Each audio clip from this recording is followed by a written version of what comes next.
All right, welcome to the show, Colin. You are my first in-person guest for this EO Business Podcast. So Wow. Special. Yeah. Let's shake our hands. We can do that now. We Yeah. can't do that online. Thanks for having me here. Yeah, I'm excited. The setup's awesome, actually. I'm loving it. Yeah. And also congratulations on joining EO as a new member as well. I'm really excited to have you. Yeah, EO's been good so far. I've already got some value out of it, and it's only been like 2 weeks or something. So okay. yeah, I just hired a new marketing girl, Maud, out of someone shared a CV in the WhatsApp group. And she's starting on Monday. So I love it. You're so active already. You're the kind of member that we want in this community. So let's talk a little bit about your current business before I take you back, and I want to understand more about the way you were brought up and how you got into entrepreneurship. But yeah, let's start with a little bit about your business. Tell me more. Okay, cool. So I'm the director of the asset finance shop. And we do loans for trucks, trailers, excavators, passenger vehicles, everything for business. So pretty much the easiest way to describe it to people is that I'll finance anything for you, but I won't do a mortgage. Yeah. So there's about 20 of us in Bondi Junction, and we do about 100 deals a month. So we look at like a lot of different businesses, just a lot of different issues that they're facing. We understand credit appetites, who does and doesn't like certain things, who's instantly going to say no, who's instantly going to say yes, and then we kind of share that with the SMEs and the small businesses to obviously get them the capital that they need to run their business and fuel their dreams. Ah, lovely. So how did you get into this industry in the first place? Well, let's start with early on in your life growing up. Did you know that you were going to be an entrepreneur, and where did it take you, and how did you become doing what you're doing now? I didn't really know I was going to be an entrepreneur. I guess it was just something that kind of happened to me. I was always kind of ambitious though. Like I was always trying to find different ways to make money, or things I could do to get ahead. So my story is basically single mum, raised 3 kids by herself, always worked like a minimum wage job. We didn't really have a lot growing up, so very humble beginnings there. And I guess I had to be kind of clever with things that I did. Like I've always had paper runs and part-time jobs, and just always looked around to be like, oh, how am I going to make this work? And I also had like a birthday and Christmas was like 7 days apart, right? So I'm December 17 is my birthday. So like other kids at school would get like, a skateboard for their birthday in June, and I'd be like, no, and have to wait all the way to December, and then I would get a combined gift. Do you know what I mean though? And it was birthday, Christmas, you know what I mean? Yeah. So then like, I always remember when I was little, I was always just like, kind of felt like I was getting the short end of the stick. And then I guess moving forward, it just kind of motivated me more to kind of like, want more out of life and figure out ways to get things for myself, because I couldn't really wait for, a year for what I wanted type thing. Yeah. So I guess that's kind of where my journey started young. And I think that kind of instilled in me to just, figure it out and just find out ways to get ahead. I obviously dropped out of high school, or didn't obviously, but, dropped out of high school, and I actually got a job at the meatworks in the abattoir. So I did, like various roles there, and actually worked a total of 7 seasons in the meatworks. So meatwork is in they do meat supplies? No, so meatworks is in like, all the sheep, all the lamb. So they literally come in, they process the sheep start to finish. So they turn up on a truck and they leave vacuum packed, So I did like a range of jobs in there, from the sticking pens to the slaughter floor to the chillers. Worked as a sawman, worked as a boner, where you basically like cut all. You were really fast? Yeah, cut all the bones out. And I did night shift there, 6 days a week and stuff. It was a pretty hardcore environment. And, the best thing about the meatworks, right, where I'm going with this and what it taught me, is that it taught me to be quite systematic, because you obviously do the same job again and again and again. There's like a best way, there's like a best practice, There's the correct way to H-bone something. There's the correct way so you're not double handling things when you're wrapping it, And working, 7 years at the meatworks and kind of learning those skills. Obviously didn't want to work in a factory for the rest of my life. There was guys there who had... you'd get a gold watch after like 25 years of service, and there was guys there that were on their second gold watch. All right, so like, so I would look around the room and be like, hey man, nice to know you, but I'm not going to be you, you know what I mean? So I didn't know what I was going to do, but I think, leaving high school and hitting that super harsh environment, just got me set up for like, okay, like there has to be more to life than this. You know what I mean? And then how did you come across the opportunity to get into asset finance? So I moved to Australia through skateboarding actually, because I was. You're from New Zealand? Yeah, from New Zealand. Yeah, so I did all my abattoir stuff in New Zealand and Oamaru down south. All my stuff down south in Oamaru for Alliance Group Procure. So the town I'm from, Oamaru, has like 13,000 people, and the meatworks employed like 1,000 people at the time. So that's, women, children, retiree people. So basically, 1 in 5 people in the workforce are all working at the meatworks. You know what I mean? It's a big part of the community. So look, I moved to Australia, to Melbourne first of all. Obviously had a big passion for skateboarding. That's what got me over to the better weather and a bigger scene and more concrete. Better weather in Melbourne? Melbourne's not always known for the better weather. Yeah, I'm from Oamaru though. Yeah. So like Melbourne weather is, it doesn't enough. get that hot in Oamaru. Yeah, I'm telling you, Melbourne's not that great, but it's surprisingly better than Oamaru. Yeah. And then I got a job doing deliveries as a truck driver actually. And wasn't really too fond of that. And then I was applying for jobs on the side of the road, like basically like between drop-offs. I was just on Seek applying for anything I could, and got an interview at ANZ or Asanda car loans at the time. I had to like go past the Kmart and buy I got a shirt on sale. How old were you at this time? I don't know, 22 or something, 21 or something. I don't know, maybe 23. I don't know. I was younger. Yeah. And got the job at ANZ. And I was so scared they were going to find out that I wasn't like a finance office guy. That after you had 3 months training, and your 4th month you had to hit X amount of target or whatever. And then in the 4th month of working at ANZ, I wrote more money than anyone in the history of the business. So, wow. Yeah. And then how did you then start your own business? So you're working there and you're doing a really great job. And then what made you go, okay, it's time to take the leap? Yeah, so I spent 3 years at ANZ, and then obviously the only thing I knew was ANZ policy, right? So everything was, bank says yes, bank says no. You get money, you don't get money. And then I kind of got introduced to a guy who was a broker, and I went to a job interview with Stratton Finance, and they were starting their commercial team in Victoria, and I was going to be the first guy. So I took a job at Stratton and got introduced to the world of broking, and I was like, oh my God, there's more than one policy, Yeah. So if you don't tick this box, you can go on this box or this box or this box or this, And then I got a job at Stratton and worked there for about 18 months, 2 years before going out and starting Asset Finance Shop.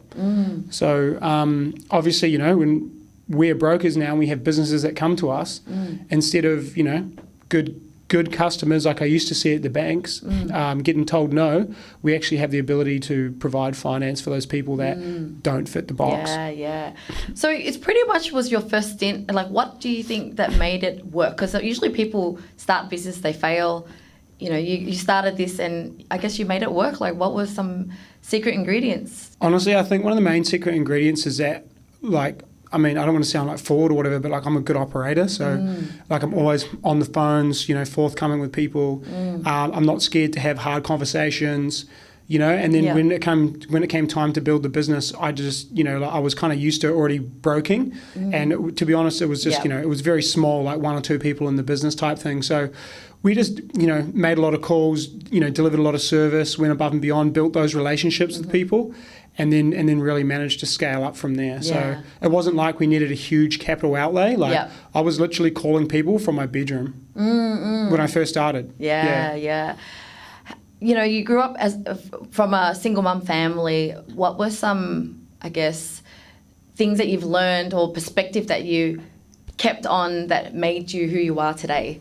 I was a single mum, and I have a son that I always hope that he'll grow up, strong and strong-minded, most importantly, and you never know how it's like raising a kid, right? It's always their choice whether they decide to be good or bad. But I'd love to hear your perspective as a son, growing up in that family and how it shaped you. Okay, it's a really good question actually. So I guess the main thing is that it kind of just really taught me that nothing was for free, that you had to kind of either wait for things or have things work out for you, So. I guess it was more of a responsibility thing that no one was coming to save you, and you had to kind of save yourself. So I guess it kind of taught me early that you know, if I wanted something, I had to go and make it happen.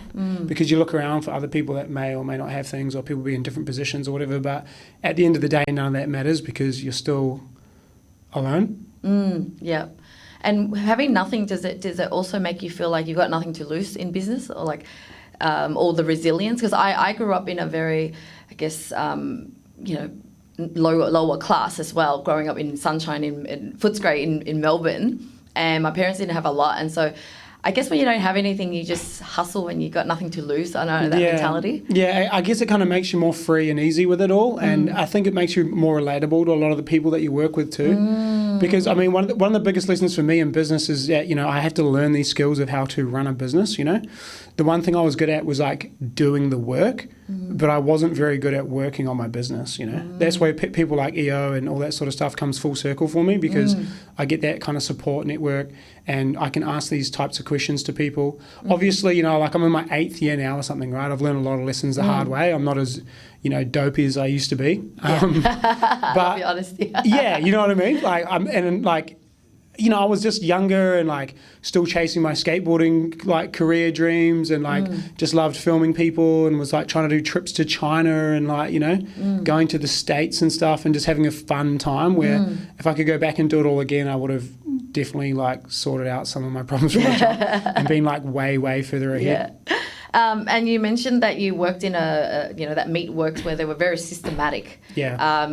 Were you able to take some of that lesson and the way you operate into this kind of business? 100%. Yeah. I'm even like really weird about like water on the floor, or like how I put the jars back on, the lids back on the jars, or like, you know what I mean? Just, I don't know, like I'm just funny with like, you know, some of the things I do them in a particular way. Like I always put my socks on before I put my pants on and stuff. Like I'm just like... There's a system and there's a step to everything. Yeah, kind of just like, and I seek comfort in that routine, you know? A lot of people that might not have worked a process job, I don't know, it's like weirdly comforting to like go to a place and just do the same thing again and again the same way. It's almost like, it's like a mantra, or like, you know, it's kind of like almost soothing to have that sort of rhythm, if that makes sense. So how do you still do that in your business? So for example, is there a lot of SOPs that you've created? Everyone comes in and there's a rule book that they follow? Yeah. Well, the SOPs aren't created.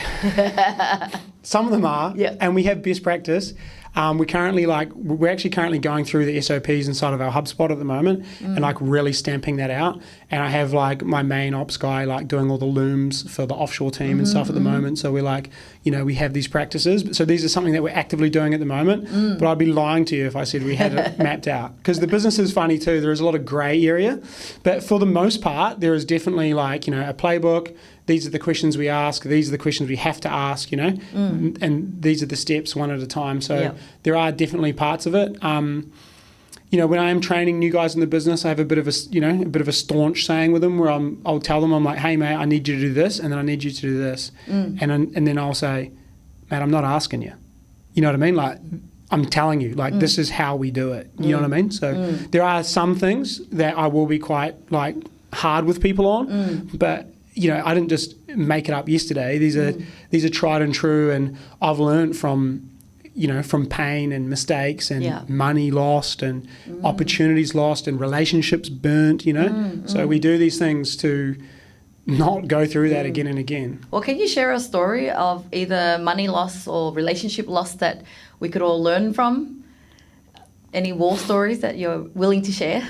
I guess one of the so experience happened to me recently is just, you know, through some advertising. So basically we've taken all the like content in-house at the moment, and we're kind of working on everything ourselves. And the reason why is that it's like super easy to, you know, get involved with a marketing company or someone like that, and they paint you up a cool picture, and we're going to do this and we're going to do that, and they put you on monthly retainers and then kind of just like never deliver. And one of the core issues in our business, and something that we're facing, is that we've spent a lot of time outsourcing marketing, leads, referrals, and all that sort of stuff. And it's basically just paid no dividend in the long run. Like if you actually look at us over like a 5-year period, you know, one of the fastest ways that we've burnt money in our business is just by like splashing it to various agencies and hoping that one of them does the right thing. And honestly, with like 5 or 6 different people, they've all just been kind of like cash grabbers. Yeah. So I guess like the easiest way to lose money, I guess, is to like not have a proper relationship with your marketing company, or dealing with someone who's not the best. And recently we have been dealing with someone who's kind of the best, and we're paying overs for it, but we're getting a much more thorough and in-depth I understand where you're coming from, because I too had to, I guess, take marketing in-house, because it's just marketing keeps changing, and even what you're doing change, and your target audience change, and it allows you to pivot and grow and experiment with things. And then, I guess when you're dealing with a marketing agency, often they try to systemize everything, but it's not personalized, and then you might not get the results. So, I've been able to do it in-house as well. Yeah, in-house is good, man. I honestly think that a lot of businesses in this day and age, especially around content and stuff, are really pushing it all in-house. So there is quite a new wave of businesses, and basically what they're doing is like teaching you how to do your own Google ads, or teaching you how to run your own marketing, Yeah. So you sign up to their school group, and they give you the kind of playbook of how to do it, and then you have to actually implement it, which I think is better for you, because you're actually building the skills and you're building the asset. And the knowledge base, rather than just having to always pay this person to complete that for you. Because when you don't get the result, you don't know what's going on. You don't know why. All you do is what's going on. But whereas if you understand it, at least you know how to fix it. And if those people aren't working full time in your business, regardless of how good they are, let's say they're serving like 10 clients. Well, you're just one of 10 problems. You know what I mean? So where did the need to build a personal brand come from? Why did you decide, as a business owner, as a CEO, okay, I'm ready to build content for a finance company? Because usually sometimes people in finance, accounting and all that, they're like, no, that's, I don't do that kind of stuff. Yeah. I mean, I was a bit conflicted because, I came out of this kind of like skateboard, like cool guy kind of, that's not cool type thing to promote your business, And it did take me a long time to like move away from like what other people might think, or what that would do to my like, street skater image or whatever, Like it's kind of weird. You got to almost like let your old... Shed your old skin out. Yeah, and like, I think... I don't know exactly who I'm quoting, but basically like, everything you want in life is like on the other side of cringe. You know what I mean? You've got to break through that cringe to get, to kind of get what you want. Yeah. And if you look at all the people that are successful or whatever, they kind of just be themselves and really put it out there, and then just let it all hang out, really. Yeah. So I guess the need for personal brand is that in asset finance, we do like amazing things for people all the time.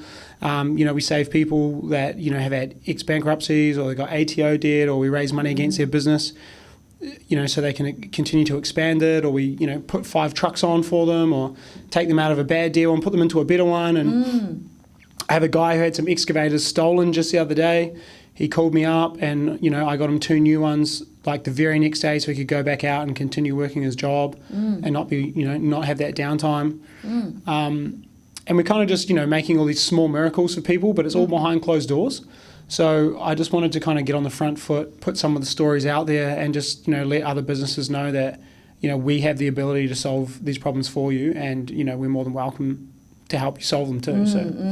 So what were some of the steps you took to start that process? So let's say someone's listening and go, all right, you know what, you've convinced me. I think I do need to get out there and, share content. Like, did you study a course? Did you just start making videos? What were your baby steps? Yeah, so I did a couple of kind of baby steps with that. Obviously, like I would like absorb a lot of content. Like I would watch like a lot of Jack Henderson stuff.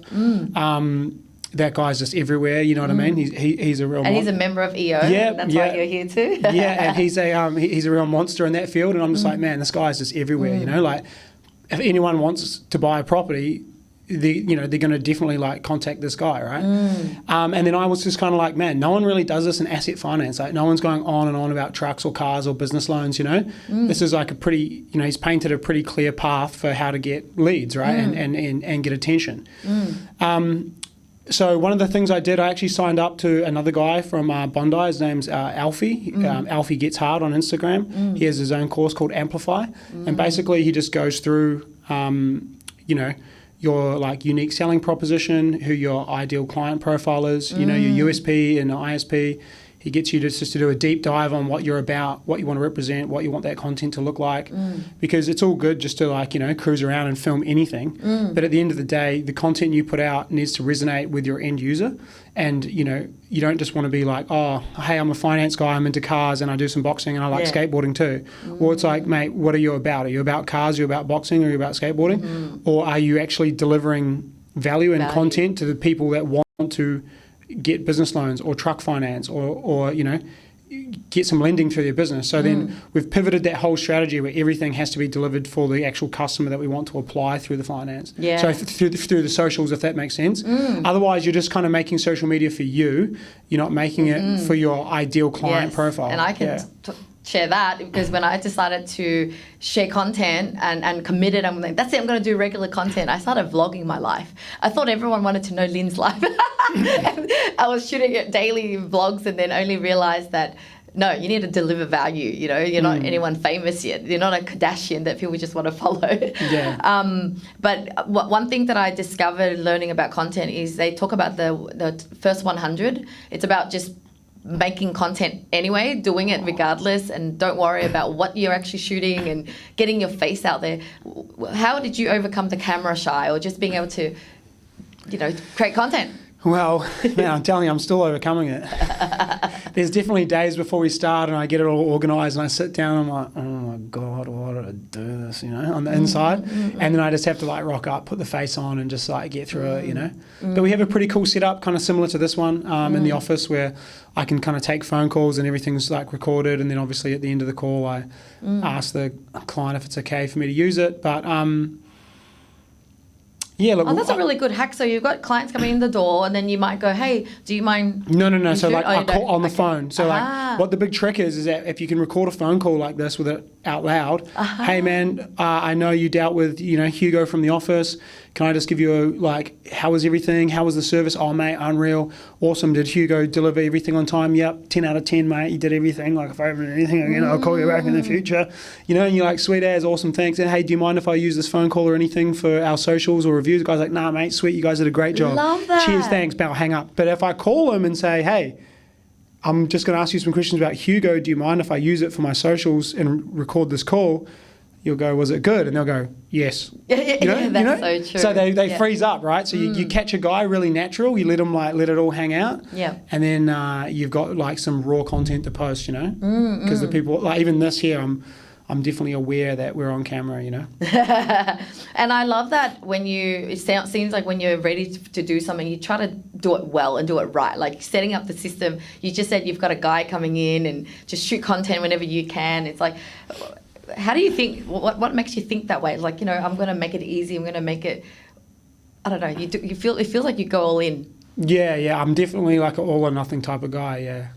Yeah, for sure. But it's just like, I don't know. It's like, it's one of those things like, do you want it to be hard every time or do you want it just to be good, And like leaning back onto this like Jack Henderson stuff, it's like, the guy's super busy. He has like a lot of staff, a bunch of companies, different locations. I'm like, how is he actually how do you run your business and do all the social? I can barely keep my inbox under control, which is something that you're going to help me with. But like, you know what I mean? So like outside of my immediate duties, it's like amazing to me that people can have such big businesses because I'm like, how does anything actually even get done? Like my business is only like 20 people and I'm literally melting. You know what I mean? Some days I just go home with so much undone, and then I have to, go to work the next day early and I'm like, life can't just be like this, and then how do like normal people like operate? Because I feel like I kind of operate higher than their average person. I'm like, these, people they can only do so much, they're not.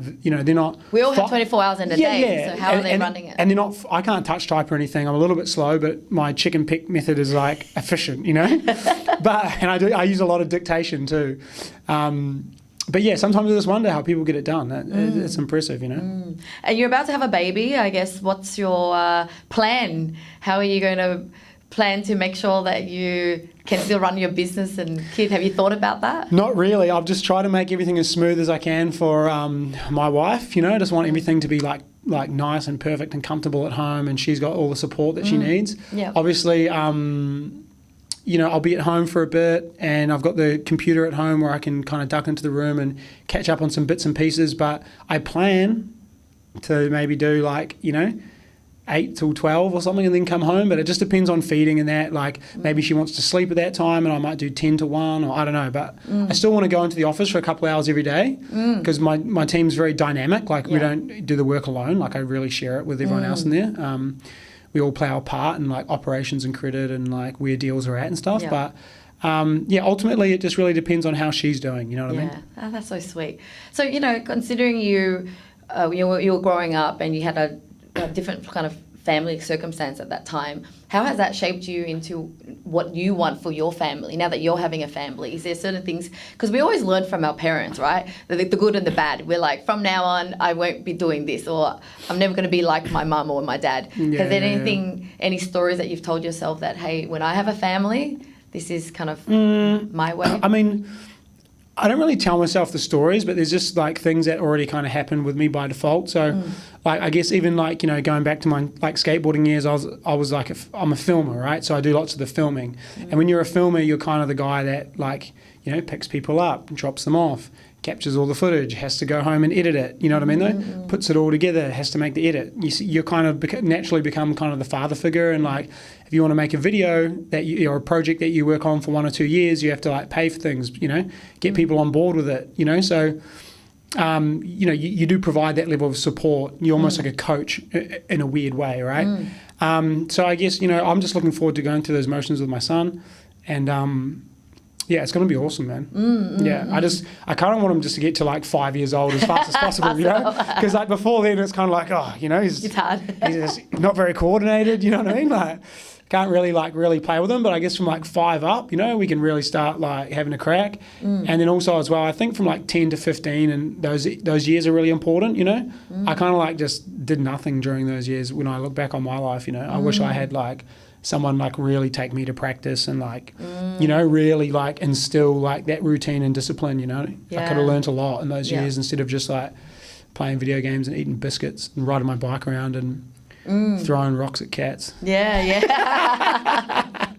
That's what boys do. I actually didn't do that, but just, you know, we had BB guns and used to try and shoot birds and stuff, but that was about it. I had a phone call yesterday from my the kid's school, my son, and apparently they did knock and run, and I said, what's knock and run?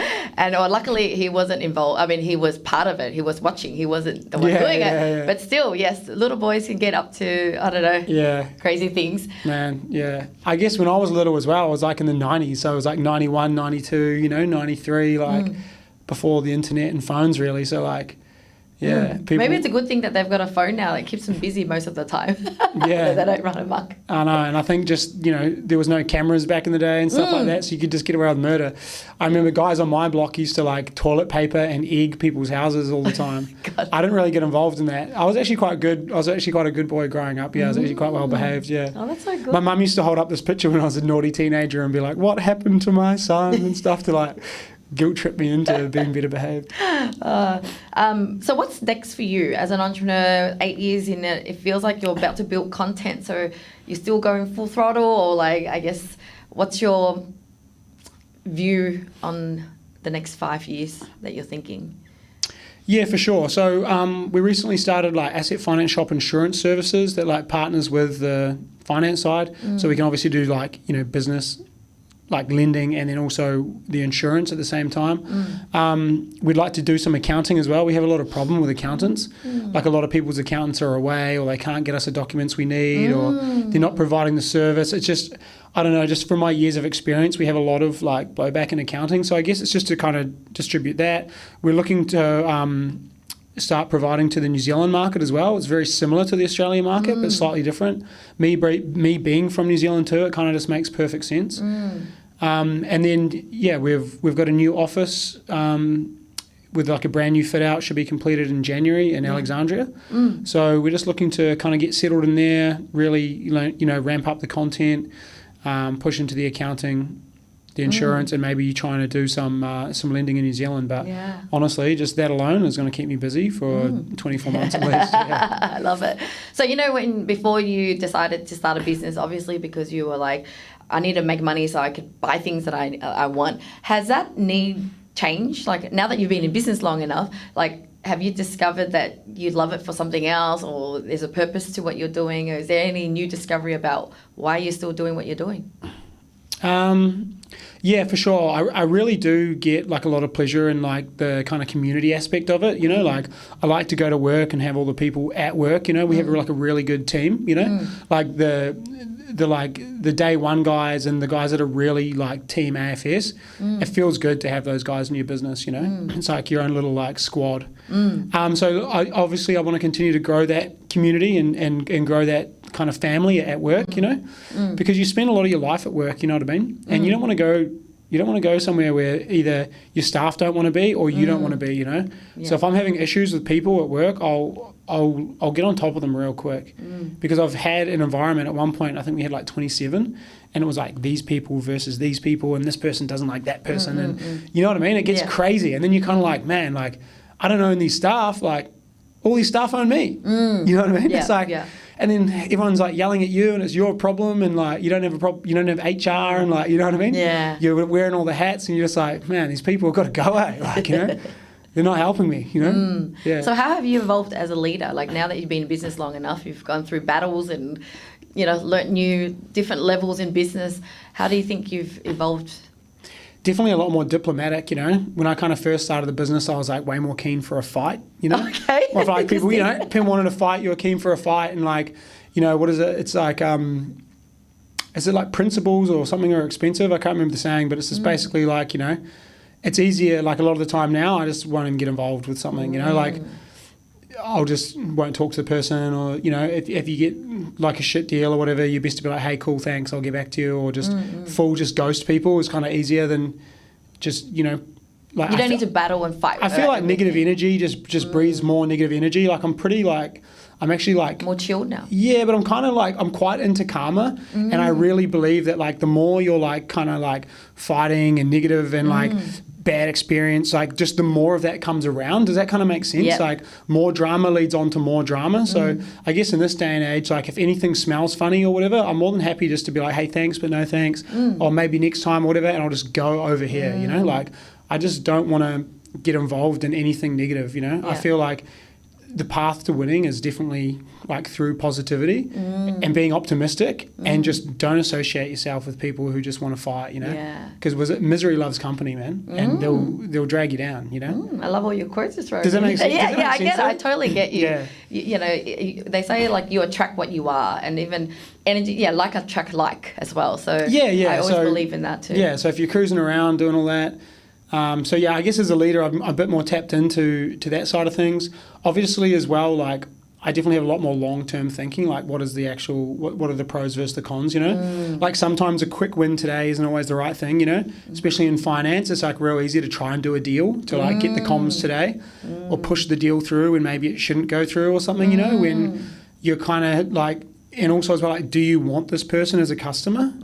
Because then you kind of get like stuck with those people too, you know. Yeah. And same with staff. Like, if I see a red flag now early, I would way rather get rid of that person like in the first 2 weeks than know that they were gonna, you know, they showed me who they were in the first 2 weeks. And I let them work for me for like, you know, 3 months or 6 months or a year. It'll get worse. And then I kind of let them go after a series of events, you know, because it's like people are hard to acquire and they're expensive and you want to give everyone a second chance. And now we're just like way more ruthless, like, hey, dude. Yeah, it is a bit of an art, huh? Just to navigate and know when to call the shots, because you just, that's what makes entrepreneurship a lot more difficult. Yeah, no one like teaches you how to do this. Yeah. You literally just learn by like, ow, that hurts, or ow, that cost me a lot of money, or oh my God, I feel sick. Or like, you know what I mean? Yeah, they're the like totally. Trigger points that teach you. Like, yeah, I always think business is like a personal development journey. It's the best way to learn on the job.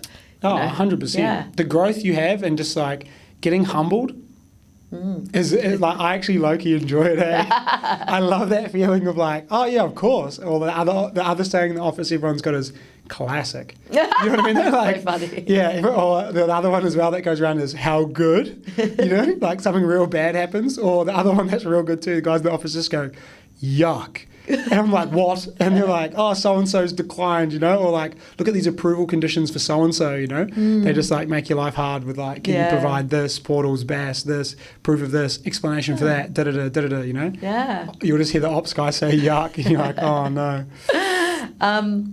So you joined EO. What made you decide, you know what, I need a community like this, and for my growth or for the goals that I want to achieve, I thought, okay, EO is the place. What do you think? Obviously, going back to Jack, I watched one of his long form things. He made just, talking about, was it YPO? Is the other one? Yeah, he's in two communities. Yeah, he's in YPO, and he said he came out of like EO, and I was just like, man, do you want to know like something that I actually really need in my business? There are other people in asset finance and in broking that I can kind of like lean on or get opinions from, but like we're a pretty big firm, and then like a lot of those people are like owned by multiple people or have whatever. But I'm like sole director, sole shareholder. My accountants are good, but it's also just like, who is it that I can kind of learn from on this journey to kind of like just teach me and show me things that I can't get from anybody else, you know what I mean? And I can't go back to my staff all the time and go, hey, I've got this problem, like running this business, what do you think? You know what I mean? I do on like operational level, but just for overall kind of strategy and other solutions, I guess it just boils down to you don't know what you don't know. And, just with the kid and like, I've obviously been in this business for the longest time. I don't feel like I've wasted the years, but like, there's definitely some time wasted where I could have been operating at a higher level.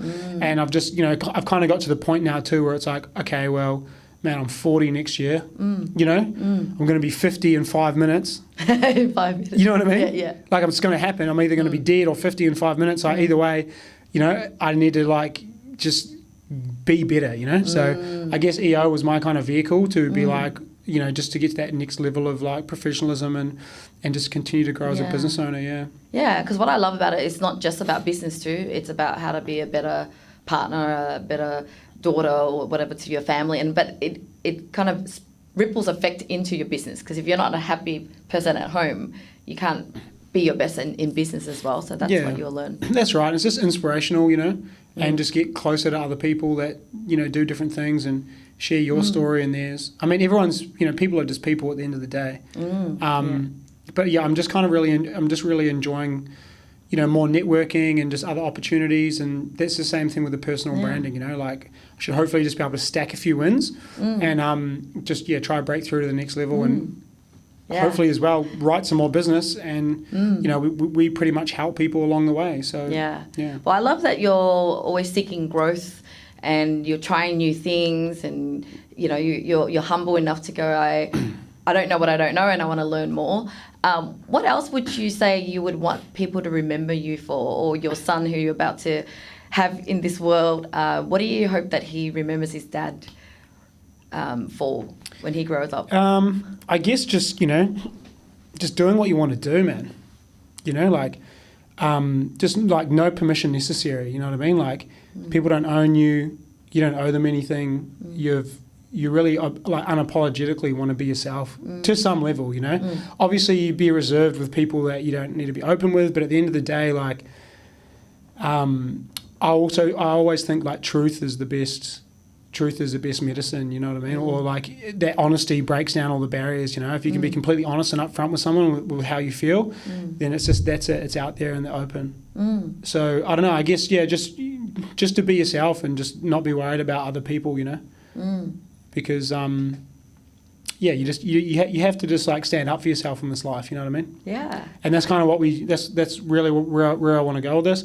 I think my content journey is going to start off slow, and I'm going to like, get some groundwork down, and then like a bit later on, after 1 or 2 years where everyone kind of half knows who I am, I might turn into like a fried loose cannon, you know what I mean? Depends how big the business gets, Oh, that's amazing. Well, thank you so much for your time today. I've thoroughly enjoyed this conversation, but I already became friends with you even though before you joined, I'm like, oh my God, we can hang out here. No, it was good, yeah. So it's been really great. Where do you hang in online now that you're doing content? Where can people find you? So I've got a new Instagram. It's Colin Phillip Evans. It's just tied to the Asset Finance Shop Instagram, and we've also just got the YouTube and the Spotify. So yeah, you'll be able to find me if you search Colin Evans or the Asset Finance Shop. We should be popping up. All right. Well, thank you so much for your time today. I thoroughly enjoyed it. Awesome. Thanks for having me. Bye.